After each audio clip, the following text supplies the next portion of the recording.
Hello everyone, I'm SIU beat writer Todd Hefferman with the Southern Illinoisan, and with me today is our sports editor Les Winkler. We're here to talk some Salukis football.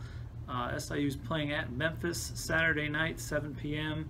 The game is on ESPN3, and you can also see it on KFVS Channel 12, correct? If you say so. Okay, Channel 12 it is. And playing in the Liberty Bowl, I remember I used to watch that bowl game all the time. Now it features the Big 12 and the SEC, so Memphis is obviously not going to play in that. They play in the AAC. They're one of the football playing members of that league. Wichita State is not, but they're a program on the rise. They won 8 games. Coach Mike Norvell is a former wide receiver at Central Arkansas. Really set a bunch of offensive numbers. They just beat UCLA on national television. From what you saw the first game, and what if you've seen the SEMO game, Les, what do you like about SIU right now offensively? Well, offensively, I know they didn't run the ball as well against SEMO as they did against Mississippi Valley State. But again, I just think balance is very crucial for any football team to be successful offensively. I do like the way they're able to throw the ball. I like the receivers they have. They have some guys that go deep. They got some hands guys. Actually, they got a lot of guys who can just flat catch the football. Yeah. And it's great to be able to spread the ball around the field. That you can trot a bunch of different people out there, and defenses are going to, they can't slough off anybody because they're all very good receivers. I think they can score on this team. I think and Nick Hill's teams have scored on everyone basically, and scored a bunch on Indiana. Scored a bunch at Florida Atlantic, had a chance to win both of those games, even Illinois when he's the offensive coordinator. What would you consider a victory? I mean, they're really probably not going to win the game. I think there's a lot of reasons they could win the game, but when you play an FBS team, you got to get it to the fourth quarter. They have had terrible starts in these games. I think if they scored 21 points, I would consider that a win. Coaches will tell you that there are no such things as I can't think of moral the word. Victories. There's no such thing as the moral victory. Yes. But I think on the bus ride home or on the plane ride home, if you play a team like Memphis close, you've got to be happy. I mean, sure, you want to go in and get the victory, but sometimes it's probably not going to be in the cards. If you come in and if you take the game to the fourth quarter and you've got a chance, that's got to be a feather in your hat anytime you play an FBS school, and because if you bring it down to 2 touchdowns in the fourth quarter, anything can happen. And if you give yourself a chance to win, I think you have to look at it as a successful outing. I think this is their deepest offensive line, their deepest defensive line. I think they're skill players. They have some big safeties. Memphis's best receiver is 5'11".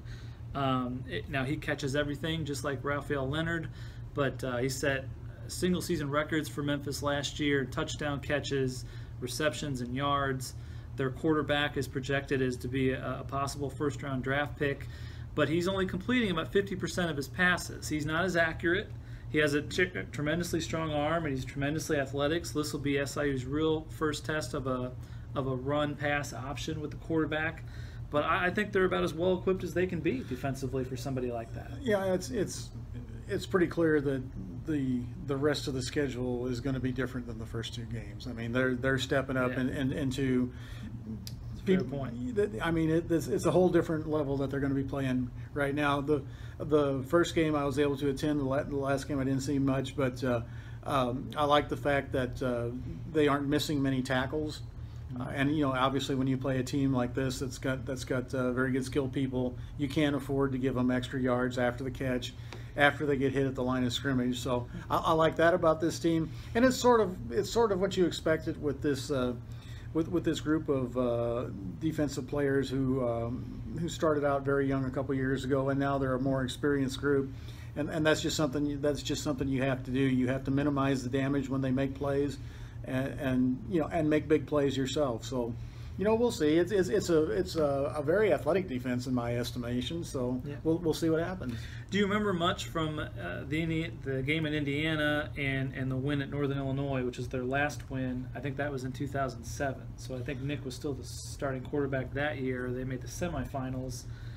Did you go to that game? I was at the game in Bloomington, and the Salukis got off to a terrible start. It looked like they were going to get blown out, and then if I remember, it was Craig Turner, I think, had a big interception and returned the ball back.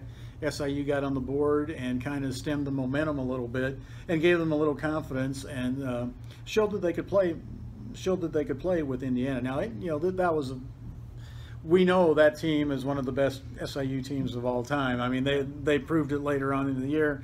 The jury's still out on this bunch, but you make a couple big plays early and you get the momentum going your way, force the other team to take some gambles, take some chances. I'm not saying it can't happen. I'm not going to bet the house or car on it, but that's why they play the games.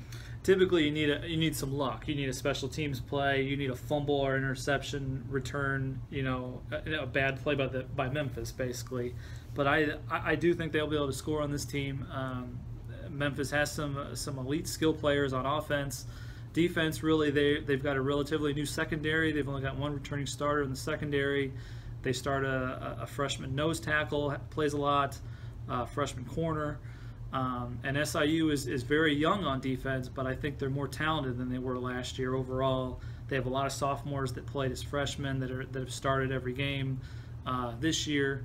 So it'll be a great test. The Liberty Bowl seats over 50,000. They had 10,000 for their first game, which is in the pouring rain, and they had over 45,000 for UCLA. So I'm expecting a big crowd and pretty excited.